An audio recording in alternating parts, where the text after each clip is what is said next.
Tiffin. हम प्रेमचंद की 16 कहानियों में अगली कहानी दूध का दाम पढ़ रहे हैं। तो इसमें दलित समस्या को दिखाया गया है और इस अगर चरित्र की बात करें तो इसमें बाबू महेशनाथ है, उसके घर में एक बेटा सुरेश हुआ है, किंतु उसकी पत्नी मतलब उसकी माँ, सुरेश की माँ का स्वास्थ्य कुछ ऐसा है कि अपने पुत्र को दूध नहीं पिला सकती। इसलिए बाबू महेशनाथ अपने एक दलित सेवक गूदड़ की पत्नी भोंगी को, जो भोंगी है गूदड़ की पत्नी है, उसको बोलते हैं कि वो हमारे बेटे सुरेश को दूध पिला दे।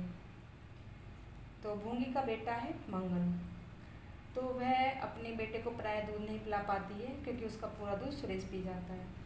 आगे चलकर गूदड़ और भोंगी मर जाते हैं और मंगल अनाथ हो जाता है। एक बार मंगल और जो सुरेश है दोनों में छोटा मोटा झगड़ा हो जाता है, जिसमें गलती सुरेश की होती है, पर उसके माता पिता मंगल को दुत्कार कर देते हैं। मंगल के जो कुत्ते टॉमी हैं वह उसके साथ झूठे पत्तल से भोजन करता है। तो इसमें प्रेमचंद जी ने दिखाया है कि दोनों की हालत एक जैसी है, कुत्ते टॉमी की और मंगल की। तो अंत में मंगल की टिप्पणी भी होती है। लोग कहते हैं कि दूध का दाम कोई चुका नहीं सकता, मुझे दूध का यह दाम मिल रहा है। इसी के ऊपर पूरी कहानी है। स्टार्ट करते हैं। अब बड़े बड़े शहरों में दाइयाँ, नर्सें और लेडी डॉक्टर सभी पैदा हो गई हैं, लेकिन देहातों में जच्चे खानों पर अभी तक भंगिनों का ही प्रभुत्व है और निकट भविष्य में इसमें कोई तब्दीली होने की आशा नहीं है।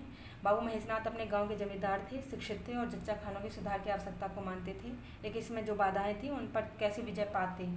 कोई नर्स देहात में जाने पर राजी न हुई और बहुत कहने सुनने से राजी भी हुई, तो इतनी लंबी चौड़ी फीस मांगी कि बाबू साहब को सिर झुकाकर चले जाने के सिवा और कुछ नहीं सूझा। लेडी डॉक्टर के पास जाने की उन्हें हिम्मत नहीं पड़ी। उसकी फीस पूरी करने के लिए तो शायद बाबू साहब को अपनी आधी जायदाद बेचनी पड़ती। इसलिए जब 3 कन्याओं के बाद वह चौथा लड़का पैदा हुआ तो फिर वही गूदड़ था, वही गूदड़ की बहू। बच्चे अक्सर रात ही को पैदा होते हैं। एक दिन आधी रात को चपरासी ने गूदड़ के द्वार पर ऐसी हाँक लगाई कि आस पास पड़ोस में भी जग गया। लड़की नैथी की मरी आवाज़ से पुकारता। गूदड़ के घर में इस शुभ अवसर के लिए महीनों से तैयारी हो रही थी। भय था कि यही कि मेरी फिर से बड़ी बेटी न हो जाए, नहीं तो वहीं बंधा हुआ 1 रुपया और 1 साड़ी नहीं मिलकर रह जाएगी। इस विषय में स्त्री पुरुष में कितनी ही बार झगड़ा हो चुका था, शर्त लग चुकी थी। स्त्री कहती थी अगर अब की बार बेटा न हो तो मुँह न दिखाऊं। हाँ मुँह न दिखाऊं, सारे लक्षण बेटे के हैं। और गूदड़ कहता था देख लेना बेटी होगी और बीच खेत बेटी होगी।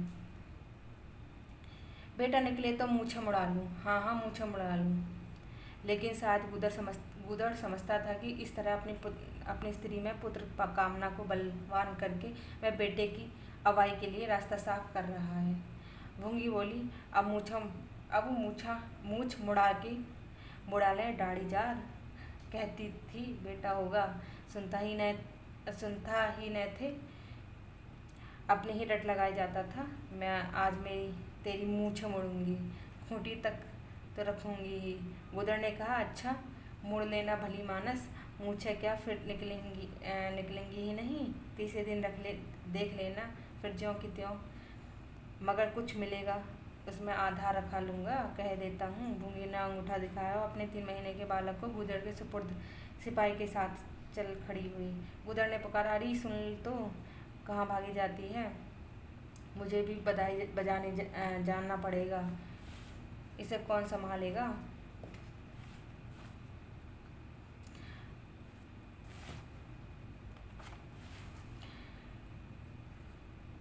भूंगी ने दूर से ही कहा इसे वही धरती पर सुला देना, मैं आके दूध पिला जाऊंगी। महेशनाथ के यहाँ अब भी भूंगी की खूब खातिरदारियाँ होने लगी। सवेरे हीरा मिलता, दोपहर को पूरियाँ और हलवा, तीसरे पहर को फिर और रात को फिर, और गूदड़ को भी भरपूर परोसा मिलता था। भूंगी अपने बच्चे को दिन रात में 1-2 बार से ज़्यादा पिला न सकती थी। उसके लिए ऊपर के दूध का प्रबंध था। भूंगी का दूध बाबू साहब का भाग्यवान बालक पीता था और यह सिलसिला 12वें दिन भी न बंद हुआ। मालकिन मोटी ताजी देवी थी, पर अब की कुछ ऐसा संयोग था कि उन्हें दूध हुआ ही नहीं। तीनों लड़कियों की बार इतनी इफरात से दूध होता था कि लड़कियों को बदहजमी हो जाती थी। अब की एक बूंद नहीं। भूंगी दाई भी थी और दूध पिलाई भी। मालकिन कहती, भूंगी हमारे बच्चे को पाल दे, फिर जब तक तू जिए बैठी खाती रहना। 5 बीघे माफ़ी दिलवा दूंगी, नाती पोती तक चैन करेंगे। और भूंगी का लाड़ला ऊपर का दूध हजम न कर सकने के कारण बार बार उल्टी करता, दिन दिन दुबला होता जाता था। भूंगी कहती, बहूजी मुड़न में चूड़े लूँगी, कह देती हूँ। बहूजी उत्तर देती, हाँ हाँ चूड़े लेना भाई, धमकाती क्यों हो? चांदी के लेगी या सोने के? वाह बहूजी, चांदी के चूड़े पहन के किसे मुँह दिखाऊंगी और किसकी हंसी होगी? अच्छा सोने के लेना भाई, कह तो दिया, और ब्याह में कंठा लूँगी। चौधरी गुदड़ के लिए हाथों के तोड़े, और वह भी लेना भगवान, वह दिन तो दिखावे। घर में मालकिन के बाद भूंगी का राज्य था। महरियों और महाराजिन, नौकर चाकर सब उसका रोब मानते थे। यहाँ तक कि खुद बहूजी भी उससे दब जाती थी। एक बार तो उसने महेश नाथ को भी डांटा था, हंसकर टाल गए। बात चली थी भंगियों की। महेश नाथ ने कहा था कि दुनिया में और चाहे जो कुछ भी हो जाए, भंगी भंगी ही रहेंगी, उन्हें आदमी बनाना कठिन है। इस पर भूंगी ने कहा कि मालिक, भंगी तो बड़ों बड़ों को आदमी बनाते हैं, उन्हें कोई क्या आदमी बनाए। यह गुस्ताखी करके किसी दूसरे अवसर पर भला भूंगी के सिर के बाल बच सकते थे, लेकिन आज बाबू हर साहब ठाकर हंसे और बोले, भूंगी बात बड़े पते की बात कहती है। भूंगी का शासनकाल साल भर से आगे न रह सका। देवताओं ने बालक के भंगिन का दूध पीने पर आपत्ति की। मोतीराम शास्त्री तो प्रायश्चित में प्रस्ताव कर बैठे, दूध तो छुड़ा दिया गया, लेकिन प्रायश्चित की बात हंसी में उड़ गई। महेश नाथ ने फटकार कर कहा, प्रायश्चित की खूब कही शास्त्री जी, कल तक उसी भंगिन का दूध पीकर पला, अब उसमें छूत घुस गई। वाह रे आपका धर्म। शास्त्री जी सिर फटका कर बोले, यह सत्य है कि वह कल तक भंगिन का रक्त पीकर पला, मांस खाकर पला, यह भी सत्य है, लेकिन कल की बात कल थी, आज की बात आज। जगन्नाथपुरी में छूत अछूत सब एक पंगत में खाते हैं, पर यहाँ तो नहीं खा सकते। बीमारी तो हम भी कपड़े पहने खा लेते हैं, खिचड़ी तक खा लेते हैं बाबूजी, लेकिन अच्छे हो जाने पर तो नेम का पालन करना ही पड़ता है। आप धर्म की बात न्यारी है, तो इसका यह अर्थ है कि धर्म बदलता रहता है, कभी कुछ, और क्या। आज का धर्म अलग, प्रजा का धर्म अलग, अमीर का धर्म अलग, गरीब का धर्म अलग, राजे महाराजे के जो चाहे खाएं, जिसके साथ चाहे खाएं, जिसके साथ चाहे शादी ब्याह करें, उनके लिए कोई बंधन नहीं है। समर्थ पुरुष हैं, बंधन तो मध्य वालों के लिए है। प्रायश्चित तो नहीं हुआ, लेकिन भूंगी को गद्दी से उतारना पड़ा। हाँ, दान दक्षिणा इतनी मिली कि वह अकेले ले न जा सकी। सोने के जोड़े भी मिले, एक की जगह 2 नई सुंदर साड़ियाँ, मामूली नैन सुख की नहीं, जैसी लड़कियों की बार मिली थी। इसी साल प्लेग ने जोर बांधा, मुर्दा पहले से ही चपेट में आ गया। भूंगी अकेली रह गई, पर गृहस्थी ज्यों की त्यों चलती रही। लोग ताक लगाए बैठे थे कि भूंगी अब गई। फला भूंगी से बातचीत हुई, फला चौधरी से आए, लेकिन भूंगी ने कहीं आई न गई। यहाँ तक कि 5 साल बीत गया और उसका बच्चा जो बालक था मंगल दुर्बल और सदा रोगी बन रहने पर भी दौड़ने लगा। सुरेश के सामने पिद्दी सा लगता था। एक दिन भूंगी महेश नाथ के घर का परनाला साफ कर रही थी। महीनों से गलीच जमा हो गया था, आंगन में पानी भरा रहने लगा था। परनाले में एक लंबा मोटा सा बांस चिल्ला डालकर जोर से हिला रही थी। पूरा दाहिना हाथ परनाले के अंदर था। एकाएक उसने चिल्लाकर हाथ बाहर निकाल लिया और उसी वक्त एक काला सांप परनाले से निकलकर भागा। लोगों ने दौड़कर उसे मार तो डाला, लेकिन भूंगी को न बचा सके। समझे, पानी का सांप है, विषैला नहीं होगा, इसलिए पहले कुछ गफलत की गई। जब विष देह में फैल गया और लहरें आने लगी, तब पता चला कि पानी का सांप नहीं, गेहूं था। मंगल अब अनाथ था। दिन भर वह महेश बाबू के द्वार पर मंडराया करता। घर में झूठन इतना बजता था कि ऐसे में 10-5 बालक पल सकते थे। खाने की कोई कमी न थी। हाँ, उसे तब बुरा जरूर लगता था जब उससे मिट्टी के सकोरों के ऊपर से खाना दिया जाता था। सब लोग अच्छे अच्छे बर्तनों में खाते हैं, उसके लिए मिट्टी के कटोरे। यों उसे इस भेदभाव का बिल्कुल ज्ञान न होता, लेकिन गांव के लड़के चिड़चिड़ाकर उसका अपमान करते रहते थे। कोई उसे अपने साथ खिलाता भी न था। यहाँ तक कि जिस टाट पर वह सोता था वह भी अछूत था। मकान के सामने एक नीम का पेड़ था। इसी के नीचे मंगल का डेरा था। एक फटा सा टाट का टुकड़ा, 2 मिट्टी के सकोरे और एक धोती जो सुरेश बाबू की उतरन थी। जाड़ा, गर्मी, बरसात, हर एक मौसम में वह जगह एक ही आरामदेह थी। भाग्य का बली मंगल झुलसती हुई लू, गलते हुए जाड़े और मूसलाधार वर्षा में भी जिंदा और पहले से अधिक स्वस्थ था। बस उसका कोई अपना था तो गांव का एक कुत्ता, जो अपने सहवर्गियों के जुल्म से दुखी होकर मंगल की शरण आ पड़ा था। दोनों एक ही खाना खाते, एक ही टाट पर सोते और तबीयत भी दोनों की एक सी थी और दोनों एक दूसरे के स्वभाव को जान गए थे। कभी आपस में झगड़ा न होता। गांव के धर्मात्मा लोग बाबू साहब की इस उदारता पर आश्चर्य करते।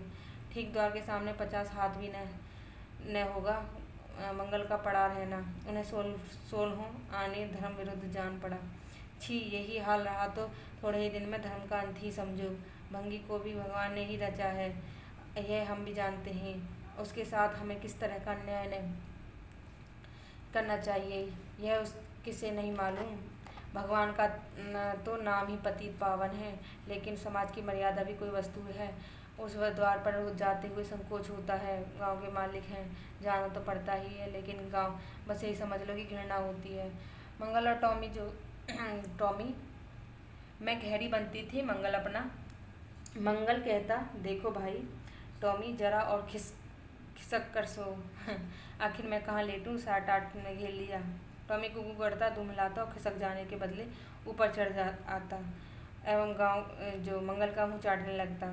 शाम को एक बार रोज अपना घर देखने और थोड़ी देर रोने जाता। पहले साल फूस का छप्पर गिर पड़ा, दूसरे साल एक दीवार गिरी।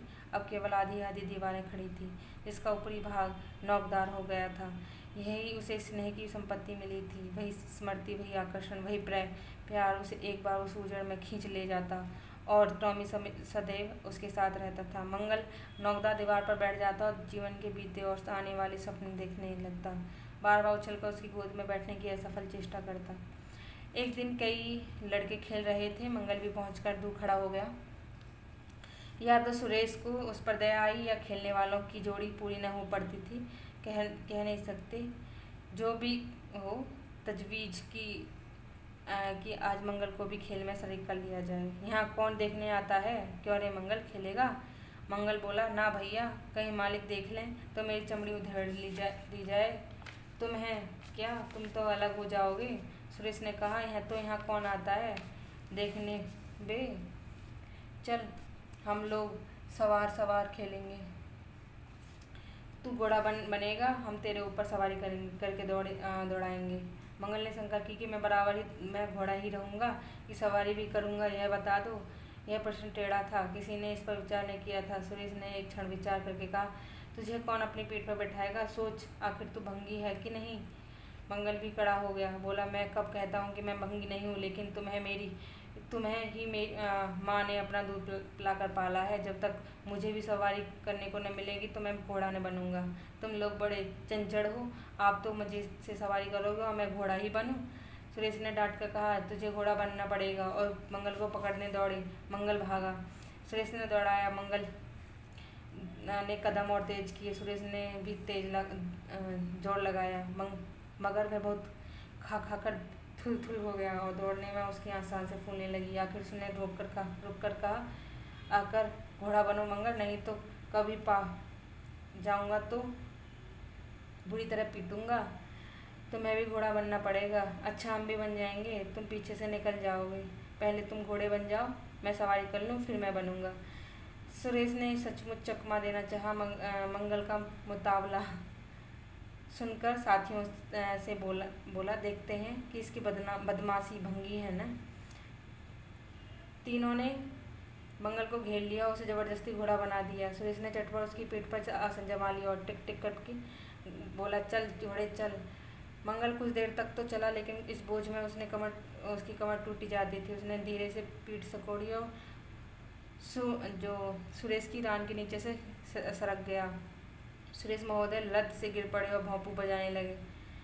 माँ ने सुना सुरेश कहीं रो रहा है। सुरेश कहीं रोए तो उसके तेज कानों में जरूर भनक पड़ जाती थी। उसका रोना भी बिल्कुल निराला होता था, जैसे छोटी लाइन के इंजन की आवाज़। मेहरी से बोली, देख तो सुरेश कहीं रो रहा है, पूछ तो किसने मारा है। इतने में सुरेश खुद आंखें मलते हुए आया। उसे जब रोने का अवसर मिलता था तो माँ के पास फरियाद लेकर जरूर आता था। माँ मिठाइयाँ मेवे देकर आंसू पहुँच देती थी। आप थे तो 8 साल के, मगर थे बिल्कुल गवादी। हद से ज़्यादा प्यार ने उसकी बुद्धि के साथ वही किया था जो हद से ज़्यादा भोजन ने उसकी देह के साथ। माँ ने पूछा, क्यों रोता है सुरेश, किसने मारा। सुरेश ने रोका कहा, मंगल ने छू दिया। माँ को विश्वास नहीं आया। मंगल इतना निरह था कि उससे किसी तरह की शरारत की शंका न होती थी, लेकिन जब सुरेश कस्में खाने लगा तो विश्वास करना लाजमी हो गया। मंगल को बुलाकर डांटा, क्यों रे मंगल, अब तुझे बदमाशी सूझने लगी। मैंने तुझसे कहा था कि सुरेश को कभी मत छूना, याद है न कि बोल। मंगल ने दबी आवाज़ से कहा, याद क्यों नहीं है, तो फिर तूने क्यों छुआ। मैंने नहीं छुआ। तूने नहीं छुआ तो वह रोता क्यों था। गिर पड़े, इससे रोने लगे। चोरी और सीना जोड़ी, देवी दांत पिसकर रह गई। मारती तो उसी दम स्नान करना पड़ता, छड़ी तो हाथ में लेनी ही पड़ती, और छूत का विद्युत प्रवाह छड़ी के रास्ते उसकी देह में प्रवस्त हो जाता। इसलिए यहाँ जहाँ तक गालियाँ दे सकी थी और हुक्म दिया कि अभी अभी यहाँ से निकल जा, फिर जो इस द्वार पर तेरी सूरत नजर आई तो खून ही पी जाऊंगी। मुफ्त की रोटियां खा खा कर शराब सूझती है आदि। मंगल में गैरत तो क्या थी, हाँ डर था। चुपके से अपने सकोरे उठाए, टाट कर टुकड़ा बगल में दबाए, धोती कंधे पर रखी और रोता हुआ वहाँ से चल पड़ा। अब वह यहाँ कभी नहीं आएगा। यही तो होगा कि भूखों मर जाएगा। क्या हर्ज है, इस तरह जीने से फ़ायदा ही क्या। गांव में उसके लिए कहाँ ठिकाना था। भंगी को कौन पनाह देता। उसी खंडर की ओर चला जहाँ भले दिनों की स्मृतियाँ उसके आंसू पहुँच सकती थीं, और खूब फूट कर रोया। उसी क्षण टॉमी भी उसे ढूंढता हुआ आप पहुँचा। दोनों फिर अपनी व्यथा भूल गए। लेकिन ज्यों ज्यों दिन का प्रकाश क्षीण होता जाता, मंगल की ग्लानि भी क्षीण होती जाती। बचपन की बेचैन करने वाली भूख देह का रक्त पी पी का और बलवान होती जाती। आंखें बार बार सकोरों की ओर उठ जाती। वहाँ अब तक सुरेश की झूठी मिठाइयाँ मिल गई होती, यहाँ क्या धूल फांके। उसने टॉमी से सलाह की, खाओगे क्या टॉमी, मैं तो भूखा लेटा रहूँगा। टॉमी ने कुकू करके साथ कहा कि इस तरह का अपमान तो जिंदगी भर सहना है। यूँ हिम्मत हारोगे तो कैसे काम चलेगा। मुझे देखो न, कभी किसी ने डंडा मारा, चिल्ला उठा और फिर जरा देर बाद दूँ हिलाता हुआ उसके पास जा पहुँचा। हम तुम दोनों इसलिए बने हैं भाई, तो दोनों की हालत सेम ही है।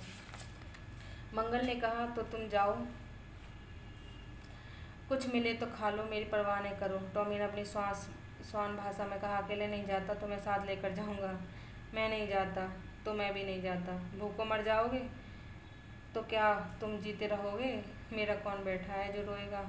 यहाँ भी वही हाल है भाई। कार में जिस कुतिया से प्रेम किया था उसने बेवफाई की और अब कल्लू के साथ है। खैरियत ये है कि अपने बच्चे लेती गई, नहीं तो मेरी जान गाड़े में पड़ जाती। 5 बच्चों को कौन पालता। एक दिन के बाद भूख ने एक दूसरी युक्ति सोच निकाली। मालकिन हमें खोज रही होगी, क्यों टॉमी। और क्या बाबूजी, सुरेश खा चुके होंगे। कहान ने उनकी थाली में झूठन निकाल लिया होगा, हमें पुकार रहा होगा। बाबूजी और सुरेश दोनों की थालियों में घी खूब रहता है, वह मीठी मीठी चीज़, हाँ मलाई, सबका सब घूरे पर डाल दिया जाएगा। देखें हमें खोजने कोई आता है। खोजने कौन आएगा, क्या कोई पुरोहित हो। एक बार मंगल होगा और बस थाली प्रणाली में उड़ेल दी जाएगी। अच्छा तो चलो चलें, मगर मैं छिपा रहूँगा। अगर किसी ने मेरा नाम लेकर न पुकारा तो मैं लौट आऊँगा, यह समझ लो। दोनों वहाँ से निकले, आकर महेशनाथ के द्वार पर अंधेरे में दुबक कर खड़े हो गए। मगर टॉमी को सब्र कहाँ, वह धीरे से अंदर घुस गया। देखा महेशनाथ और सुरेश थाली पर बैठ गए हैं परोठे में। ठीक धीरे से बैठ गया, मगर डर रहा था कि कोई डंडा न मार दे। नौकर में बातचीत हो रही थी। एक ने कहा, आज मंगलवार नहीं दिखाई देता। मालकिन ने डांटा, इससे भागा है शायद। दूसरों ने जवाब दिया, अच्छा हुआ निकाल दिया गया। सवेरे सवेरे भंगी का मुंह देखना पड़ता था। मंगल और अंधेरे में खिसक गया। आशा गहरे जल में डूब गई। महेशनाथ थाली से उठ गए। नौकर हाथ धुला रहा है, अब हुक्का पियेंगे और सोएंगे। सुरेश अपनी माँ के पास बैठा हुआ कहानी सुनता सुनता सो जाएगा। गरीब मंगल की किसी चिंता है। इतनी देर हो गई, किसी ने भूल से पीने पुकारा। कुछ देर तक वह निराश सा वहाँ खड़ा रहा। फिर एक लंबी सांस खींचकर जाना ही चाहता था कि कहार में पत्तल में थाली का जूठन ले जाता नजर आया। मगर मंगल अंधेरे से निकलकर प्रकाश में आ गया। अब मन को कैसे रोके। कहार ने कहा, अरे तू यहाँ है, हमने समझा कहीं चला गया। ले खा ले, मैं फेंकने ले जा रहा था। मंगल ने दीनता से कहा कि मैं तो बड़ी देर से यहाँ खड़ा था। तो बोला, क्यों नहीं माँ मारे डर के। अच्छा ले खा ले। उसने पत्तल को ऊपर उठाकर मंगल के फैले हुए हाथ में डाल दिया। मंगल ने उसकी ओर ऐसी आंखों से देखा जैसे जिसमें दीन कृतज्ञता भरी हुई थी। टॉमी भी अंदर से निकल आया था। दोनों वहीं नीम के नीचे पत्तल में खाने लगे। मंगल ने एक हाथ से टॉमी का सिर हिलाकर कहा, देखा पेट की आग ऐसी होती है। यह लात की मारी हुई रोटियां भी न मिलती तो क्या करते।